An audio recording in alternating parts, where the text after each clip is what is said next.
Marcos capítulo 9.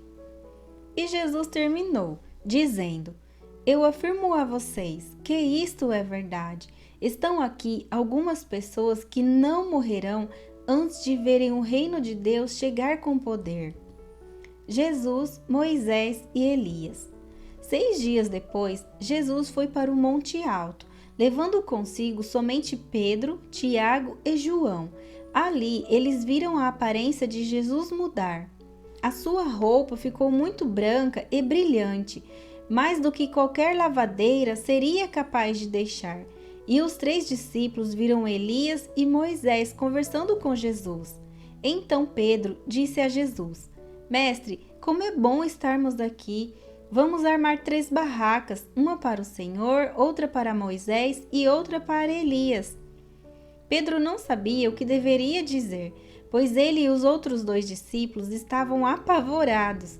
Logo depois, uma nuvem os cobriu e dela veio uma voz que disse: Este é o meu filho querido, escutem o que ele diz. Aí os discípulos olharam em volta e viram somente Jesus com eles. Quando estavam descendo do monte, Jesus mandou que não contassem a ninguém o que tinham visto, até que o Filho do Homem ressuscitasse. Eles obedeceram à ordem, mas discutiram entre si sobre o que queria dizer essa ressurreição. Então perguntaram a Jesus: Por que os mestres da lei dizem que Elias deve vir primeiro? Ele respondeu: É verdade que Elias vem primeiro para preparar tudo, mas por que é que as Escrituras Sagradas afirmam que o Filho do Homem vai sofrer muito e ser rejeitado? Eu afirmo a vocês que Elias já veio e o maltrataram como quiseram, conforme as Escrituras dizem a respeito dele. A cura de um menino. Quando eles chegaram perto dos outros discípulos, viram uma grande multidão em volta deles e alguns mestres da lei discutindo com eles. Quando o povo viu Jesus, todos ficaram admirados e correram logo para o cumprimentarem. Jesus perguntou aos discípulos: O que é que vocês estão discutindo com eles?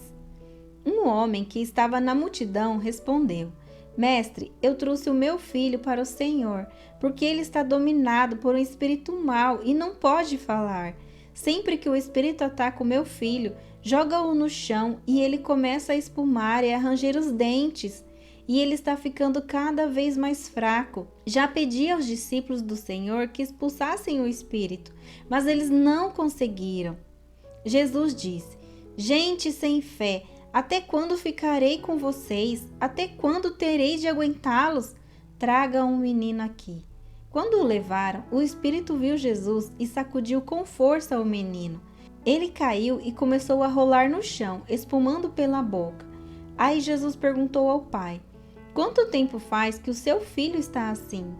O pai respondeu: Ele está assim desde pequeno. Muitas vezes o espírito o joga no fogo e na água para matá-lo. Mas se o Senhor pode, então nos ajude, tenha pena de nós. Jesus respondeu: Se eu posso, tudo é possível para quem tem fé. Então o pai gritou: Eu tenho fé, ajude-me a ter mais fé ainda. Quando Jesus viu que muita gente estava se juntando ao redor dele, ordenou ao espírito mau: Espírito surdo-mudo, saia desse menino e nunca mais entre nele. O espírito gritou, sacudiu o menino e saiu dele, deixando-o como morto. Por isso todos diziam que ele havia morrido, mas Jesus pegou o menino pela mão e o ajudou a ficar de pé.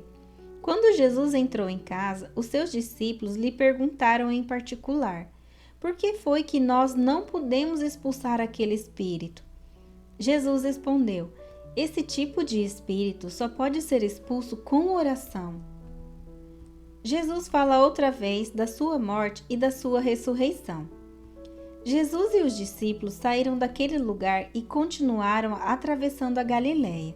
Jesus não queria que ninguém soubesse onde ele estava, porque estava ensinando os discípulos. Ele lhes dizia: O Filho do Homem será entregue nas mãos dos homens, e eles vão matá-lo, mas 3 dias depois ele ressuscitará. Eles não entendiam o que Jesus dizia, mas tinham medo de perguntar: quem é o mais importante? Jesus e os discípulos chegaram à cidade de Cafarnaum. Quando já estavam em casa, Jesus perguntou aos 12 discípulos: o que é que vocês estavam discutindo no caminho? Mas eles ficaram calados, porque no caminho tinham discutido sobre qual deles era o mais importante. Jesus sentou-se, chamou os 12 e lhes disse: se alguém quer ser o primeiro, deve ficar em último lugar e servir a todos. Aí segurou uma criança e a pôs no meio deles, e abraçando-a, disse aos discípulos: aquele que, por ser meu seguidor, receber uma criança como esta, estará também me recebendo, e quem me receber não recebe somente a mim, mas também aquele que me enviou. Quem não é contra nós é por nós.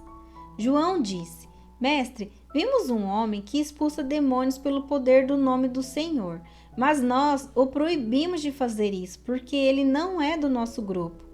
Jesus respondeu: não o proíbam, pois não há ninguém que faça milagres pelo poder do meu nome e logo depois seja capaz de falar mal de mim. Porque quem não é contra nós é por nós. Eu afirmo a vocês que isto é verdade. Quem der um copo de água a vocês, porque vocês são de Cristo, com toda a certeza receberá a sua recompensa. O perigo do pecado.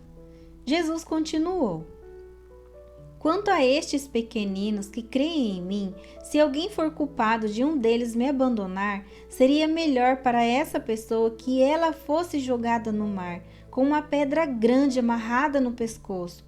Se uma das suas mãos faz com que você peque, corte-a fora, pois é melhor você entrar na vida eterna com uma só mão do que ter as duas e ir para o inferno, onde o fogo nunca se apaga. Ali os vermes que devoram não morrem e o fogo nunca se apaga.